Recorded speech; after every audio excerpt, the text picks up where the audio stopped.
ಅಖಿಲ ಭಾರತ ಕಾರ್ಮಿಕರ ಸಮನ್ವಯ ಸಮಿತಿ, all India workers coordination committee, ಇದು ಇಡೀ ರಾಷ್ಟ್ರದ ಮಟ್ಟದಲ್ಲಿ ಕಾರ್ಮಿಕರ ಪರವಾಗಿ ಹೋರಾಟ ಮಾಡೋದಾಗಲಿ, ಸಂಘಟನೆ ಮಾಡೋದಾಗಲಿ ಮತ್ತು ಅವರಿಗೆ ರಕ್ಷಣೆ ಕೊಡೋದು ಆಗಲಿ ಮತ್ತು ಅವ್ರಿಗೆ ಸಿಗುವಂಥ ಸವಲತ್ತುಗಳನ್ನ ಕೊಡಿಸೋದು.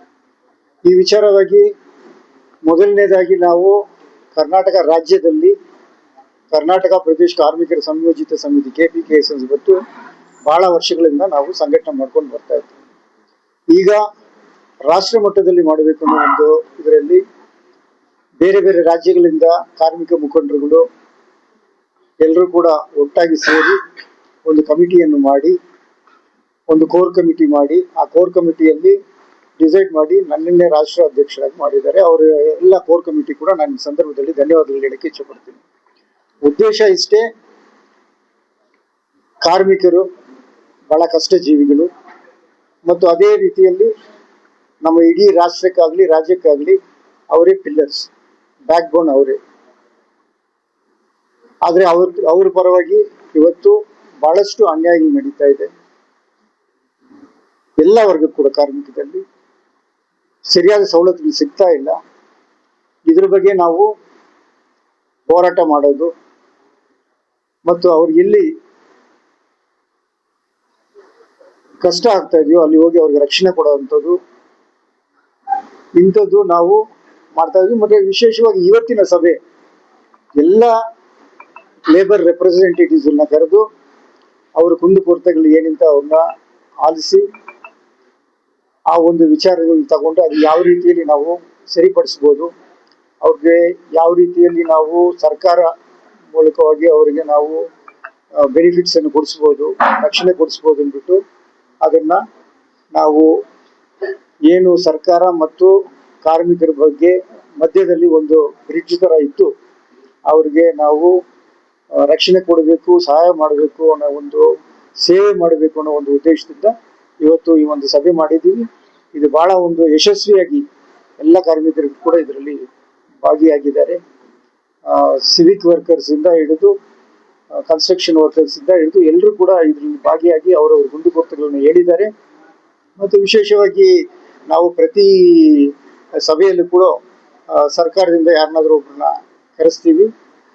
ಇವತ್ತು ನಮ್ಮ ನಾಗರಾಜ್ ಯಾದವ್ ಅವರು MLC ಅವರು ಕೂಡ ಈ ಒಂದು ಕಾರ್ಯಕ್ರಮಕ್ಕೆ ಆಗಮಿಸಿ ಅವರು ಕೂಡ ಕೆಲವೊಂದು ಆಶ್ವಾಸನೆಗಳು ಕೊಟ್ಟಿದ್ದಾರೆ. ಕಾರ್ಮಿಕರ ಪರ ನಿಂತ್ಕೊಳ್ತೀವಿ, ಬಹಳಷ್ಟು ಸಮಸ್ಯೆಗಳು ಏನಿದೆ ಅದನ್ನ ಬಗೆಹರಿಸ್ತೀನಿ ಅಂತ ಹೇಳಿದರು. ನ್ಯಾಷನಲ್ ಆರ್ಗನೈಸೇಷನ್ ಅದರಿಂದ ಬೇರೆ ಬೇರೆ ರಾಜ್ಯದಿಂದ ಕೂಡ ಬಂದಿದ್ದಾರೆ.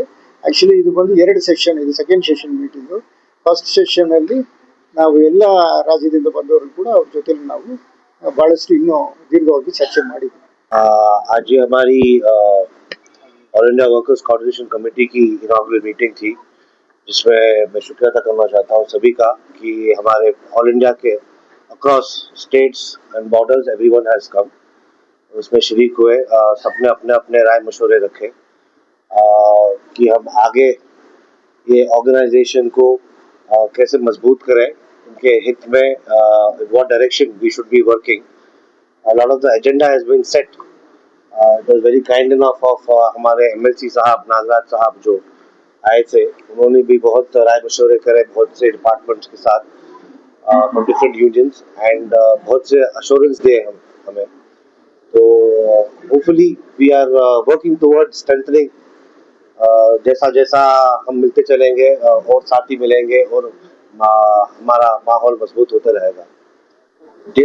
जितने बार हम ऐसे गेट टुगेदर्स करेंगे, how many more meetings we are going to have, उतने और चर्चे होंगे और उसमें क्या है और मुद्दे निकलेंगे और डिस्कशंस होंगे.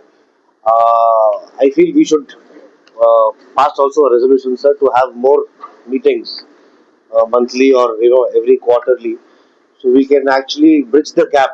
अगर जितना कम्युनिकेशन ज़्यादा रहेगा, राय मशवरा ज़्यादा रहेगा, चर्चे ज़्यादा रहेंगे तो क्या है day to day there are issues. And जब हम लेबर क्लास के बारे में बात कर रहे हैं तो there are daily issues that are there from health care, security, welfare and all that. So it is best that we keep meeting on more regular basis because करने के लिए तो बहुत कुछ है. और सर के ताल्लुक से तो I have to congratulate him because आपने एक बहुत ही शानदार कार्यक्रम किया, एक बहुत ही strong organisation. I am very glad that sir has taken this organisation to an all India level because labour की आवाज, उनकी पहुंच, उनका खून पसीना और मेहनत ये देश के हर एक कोने में है. तो I am very thankful that sir has not just confined this to Karnataka but all across India because सभी की आवाज को बुलंद रखने की बहुत बहुत जरूरत है. ಕೆಲಸ ಮಾಡೋಂಥ ಒಂದು ನೇಚರ್ ರಮೇಶ್ ಅವ್ರದ್ದು. ನಾನು ಅವ್ರ ಕಂಟ್ರೋಲ್ ನಲ್ಲಿ ಇರೋದ್ರಿಂದ ಎಲ್ಲರಿಗೂ ಇದ್ರ ಮುಖಾಂತರ ನಾನು ತಿಳಿಸ್ಕೊಳ್ಳೋದೇನಂದ್ರೆ, ನಾನು ಕೇಳಿಕೊಳ್ಳೋದೇನಂದ್ರೆ, ಎಲ್ಲಾರು ಇಲ್ಲಿ ಬಂದಿರೋರೆಲ್ಲ ನಾವು ನಾಯಕರು. ಇಲ್ಲಿ ಕಾರ್ಮಿಕರು ಜೊತೆ ಕಾರ್ಮಿಕರಾಗಿ ಬಂದಿವತ್ತ ನಾಯಕರಾಗಿ ಬೆಳೆದವ್ರು ನಾವೆಲ್ಲ ನಾಯಕರು ಗಟ್ಟಿಯಾಗಿ ಕರೆಕ್ಟ್ ಆಗಿ ಹೋರಾಟ ಮಾಡಿ ಜನರ ಪರವಾಗಿ ನಿಂತ್ಕೊಂಡು ಕೆಲಸ ಮಾಡಿ, ಸಂಸ್ಥೆ ಪರವಾಗಿ ನಿಂತ್ಕೊಂಡು ಕೆಲಸ ಮಾಡಿ, ಎರಡೂ ಬ್ಯಾಲೆನ್ಸ್ ಆಗಿಬಿಟ್ರೆ ನಾವೆಲ್ಲ ಸಕ್ಸಸ್ ಆಗುತ್ತೆ. ಫಸ್ಟ್ ಎಲ್ರು ನಮ್ಮ ಸಂಸ್ಥೆಗೆ, ನಮ್ಮ ಅಧ್ಯಕ್ಷರಿಗೆ, ನಮ್ಮ ಟೀಮ್ ಎಲ್ರು ಸಹಕಾರ ಕೊಡಿ. ನಿಮ್ಮ ಏನು ತೊಂದರೆಗಳಿದ್ರು, ನಿಮ್ಮ ಪರವಾಗಿ ನಿಮ್ಮ ಸೆಕ್ಟರ್ದಲ್ಲಿ ತೊಂದರೆಗಳಿದ್ರು ಅದೆಲ್ಲಾನು ಕ್ಲಿಯರ್ ಮಾಡೋಣ. ನ್ಯಾಷನಲ್ ಪ್ರೆಸಿಡೆಂಟ್ ಅವ್ರ ಜೊತೆಲಿ ನಾವು ಕಲ್ಕೊಂಡು ಹೋಗಿ, ನಾನೊಂಚೂರು ಕನ್ನಡ ತೊಂದರೆ ಆಗಿರ್ಬೋದು, ನಾನು ತೆಲಂಗಾಣ ರಾಷ್ಟ್ರದವರು, ಲ್ಯಾಂಗ್ವೇಜ್ ಸ್ವಲ್ಪ ಮಿಸ್ಟೇಕ್ ಆಗ್ಬೋದೇನೋ ಮೇ ಬಿ. ಇದೆಲ್ಲ ರಮೇಶ್ ಅವರ ಕಾರ್ಯನಿಷ್ಠೆ ದಕ್ಷತೆ ನನಗ್ ಗೊತ್ತಿರೋದ್ರಿಂದ ನೀವು ಒಂದೊಂದು ಪಾಯಿಂಟ್ ಅನ್ನ ಎಲ್ಲ ಕ್ಯಾಲ್ಕುಲೇಷನ್ ಮಾಡ್ಕೊಂಡು ಬಂದು ಯಾವ ಸೆಕ್ಟಾರ್ದಲ್ಲಿ ತೊಂದರೆ ಇದೆ, ಯಾರಿಗೆ ತೊಂದರೆ ಇದೆ, ಇದಕ್ಕೆ ನಿವಾರಣೆ ಏನ್ ಮಾಡ್ಬೇಕು ಅಂತ ನಾನು ಉಸ್ತುವಾರಿ ಆಗಿರೋದ್ರಿಂದ ನನ್ನ ಹತ್ರ ಬಂದು ಅಧ್ಯಕ್ಷರಿಗೆ ಹೇಳಿ, ಎಲ್ಲಾ ಕಮಿಟಿಯರಿಗೆ ಹೇಳಿ ಅದನ್ನ ನಿವಾರಣೆ ಮಾಡ್ಕೊಂಡು ಹೋಗೋಣ. ಯಾವುದೇ ನನ್ನ ಒಂದು ಮೇನ್ ಪಾರ್ಟ್ ಒಂದು ಕ್ವಶನ್, ಈಗ ರಮೇಶ್ ಅವರು ಆಕ್ಟಿವ್ ಆಗಿದ್ದರಿಂದ ಕಮಿಟಿ ಸಕ್ಸಸ್ ಆಯ್ತು. ಒಬ್ಬ ಅಧ್ಯಕ್ಷರಿಂದ ಏನು ಮಾಡಕ್ ಸಾಧ್ಯ ಆಗಲ್ಲ. ಅಧ್ಯಕ್ಷರಿಗೆ ಎಲ್ಲಾ ಬೆನ್ನೆಲುಬಾಗಿ ನಾವೆಲ್ಲ ನಿಂತ್ಕೊಂಡಿದ್ದೀವಿ. ಇವತ್ತು ಎಲ್ಲಾರು ಕೆಲಸ ಮಾಡಿದ್ರೆ ಸಂಸ್ಥೆ ಸಕ್ಸಸ್ ಆಗುತ್ತೆ. ಜನ ಬೇರೆ ರಾಜ್ಯದಿಂದ ಬಂದಿದ್ದಾರೆ, ಅವ್ರಿಗೆಲ್ಲರೂ ಕೂಡ ನಾನು ಅಭಿನಂದನೆ ಸಲ್ಲಿಸ್ತೀನಿ. I welcome the people come from other states also and ಅವರ ಅನಿಸಿಕೆಗಳು, ಅವರ ರಾಜ್ಯದಲ್ಲಿ ಇರ್ತಕ್ಕಂಥ ವಿಚಾರಧಾರೆಗಳನ್ನು ಹೇಳಿ ಅವ್ರೇನು ಪರಿಹಾರಗಳನ್ನು ಕಂಡುಕೊಂಡಿದ್ದಾರೆ ಕಾರ್ಮಿಕರ ಸಮಸ್ಯೆಗೆ, ಅದನ್ನ ಈ ನಮ್ಮ ಸಮಿತಿಯ ಗಮನಕ್ಕೆ ತಂದಿದೆ. ಆದ್ರೆ ನಾವು ರಮೇಶ್ ಅವರು ಮತ್ತು ಅವರ ಪದಾಧಿಕಾರಿಗಳನ್ನು ಗಮನಕ್ಕೆ ತರ್ತಾರೆ. ರಾಜ್ಯ ಸರ್ಕಾರದಲ್ಲೂ ಅದು ಉತ್ತಮವಾದ ಕಾರ್ಯಕ್ರಮಗಳಿದೆ, ಅದನ್ನ ಅಳವಡಿಸ್ಕೊಳ್ಳಿಕ್ಕೆ ಪ್ರಯತ್ನ ಮಾಡ್ತೇವೆ. ಈಗಾಗಲೇ ಕೆಲವು ಬೇಡಿಕೆಗಳನ್ನು ಇಟ್ಟಿರ್ತಕ್ಕಂಥದ್ದು ರಾಜ್ಯ ಸರ್ಕಾರದಲ್ಲಿ, ವಿಶೇಷವಾಗಿ ಕಾಂಗ್ರೆಸ್ ಪಕ್ಷ ತನ್ನ ಮ್ಯಾನಿಫೆಸ್ಟೋಲ್ಲಿ ಬೀದಿ ಬದಿ ವ್ಯಾಪಾರಿಗಳಿಗೆ ನಾವು ಕೊಟ್ಟ ಮಾತನ್ನು ನಡ್ಕೊಳ್ತಕ್ಕಂಥದ್ದು, ನಮ್ಮ ಕಟಿಬದ್ಧವಾಗಿ ಕೆಲಸ ಮಾಡ್ತಕ್ಕ ಕೆಲಸವನ್ನ ನಾವು ಮಾಡ್ತೇವೆ, ಮಾಡೇ ತೋರಿಸ್ತೇವೆ, ನಮ್ಮ ಮಾತನ್ನ ಹೇಳ್ತೇವೆ. ಮುಂದಿನ ದಿನಗಳಲ್ಲಿ ಕೂಡ ಕಾರ್ಮಿಕರ ಸೌಲಭ್ಯಗಳ ಜೊತೆಗೆ ಕಾರ್ಮಿಕರ ಕುಟುಂಬಗಳಿಗೆ ಆಗ್ತಾ ಇರ್ತಕ್ಕಂಥ ಸಮಸ್ಯೆಗಳು, ಅದು ಹೆಲ್ತ್ ಕೇರ್ ಅಲ್ಲಿ ಇರ್ಬೋದು, ಎಜುಕೇಶನ್ ಇರ್ಬೋದು, ಅಥವಾ ಪೊಲೀಸ್ನವರಿಂದ ಆಗ್ತಾ ದೌರ್ಜನ್ಯಗಳಿರ್ಬೋದು, ಅಥವಾ ಈ ಹೆಣ್ಮಕ್ಳ ಸ್ವಾವಲಂಬಿಗಳಾಗಿ ಬದುಕಬೇಕು ಅಂತಂದ್ರೆ ಅವರಿಗೆ ಎಲೆಕ್ಟ್ರಿಕಲ್ ವೆಹಿಕಲ್ಗಳಿಗೆ ರೀಚಾರ್ಜಿಂಗ್ ಸೆಂಟರ್ಸ್ ಮಾಡ್ಕೊಡ್ತಕ್ಕಂಥದ್ದು, ಇವೆಲ್ಲವೂ ಕೂಡ ಕೈಯಿಂದ ಮಾಡ್ತಕ್ಕಂಥ ಕೆಲಸಗಳೇ. It nothing to worry about this thing, this can be addressed. ಇದಕ್ಕೆ ಒಂದು ರಚನಾತ್ಮಕ ಕೆಲಸ ಮಾಡ್ಲಿಕ್ಕೆ ಅವರೆಲ್ಲರೂ ಕೂಡ ರೈಟಿಂಗ್ ನನಗೆ ಕೊಟ್ಟಿದ್ದೆ. ಆದ್ರೆ ಅದನ್ನ ಮುಂದಿನ ದಿನಗಳಲ್ಲಿ ಈ ಅಸೆಂಬ್ಲಿ ಸೆಷನ್ ಆಗದೇ ಇದ್ರು ಕೂಡ ಮುಂದಿನ ಬಜೆಟ್ ಸೆಷನ್ ಬರುವಾಗ ಇದಕ್ಕೆಲ್ಲ ಪರಿಹಾರ ಕಂಡುಕೊಳ್ಳಲಿಕ್ಕೆ ನಾನು ರಾಜ್ಯದ ಮುಖ್ಯಮಂತ್ರಿಗಳ ಗಮನಕ್ಕೆ ತರಲಿಕ್ಕೆ ಪ್ರಯತ್ನ ಮಾಡ್ತೇನೆ. ಅಧಿಕಾರಿ ಶಾಯರು ಯಾರಿದ್ದಾರೋ ಅವ್ರಿಗೆ ಕಾರ್ಮಿಕರ ಬಗ್ಗೆ ಸಹಾನುಭೂತಿಯಿಂದ ಕೆಲಸ ಮಾಡ್ತಕ್ಕಂಥದ್ದು, ಮತ್ತು ವಿಶೇಷವಾಗಿ ಪೊಲೀಸ್ ದೌರ್ಜನ್ಯದ ಬಗ್ಗೆ ನಾನು ಬೇಕಾದ್ರೆ ಡಿಜಿಪಿ ಅವರಿಗೆ ಖುದ್ದಾಗಿ ಇವ್ರ ಮನೆಯವ್ರು ಕೊಟ್ಟರೆ ಡಿಜಿಪಿ ಅವರಿಗೆ ಕರ್ಕೊಂಡೋಗಿ, ಆಫೀಸ್ ಬೇರೆಯವ್ರನ್ನ ಕರ್ಕೊಂಡೋಗಿ ಡಿಜಿಪಿ ಹತ್ರ ಮಾತಾಡಿಸಿ ಅವ್ರ ಕಾರ್ಮಿಕರ ಮೇಲೆ ಯಾವುದೇ ರೀತಿಯ ದೌರ್ಜನ್ಯ ನಡೆಯದ ರೀತಿಯಲ್ಲಿ ಕ್ರಮಗಳನ್ನು ಕೈಗೊಳ್ಳಲಿಕ್ಕೆ ಪ್ರಯತ್ನವನ್ನು ಮಾಡ್ತೇನೆ.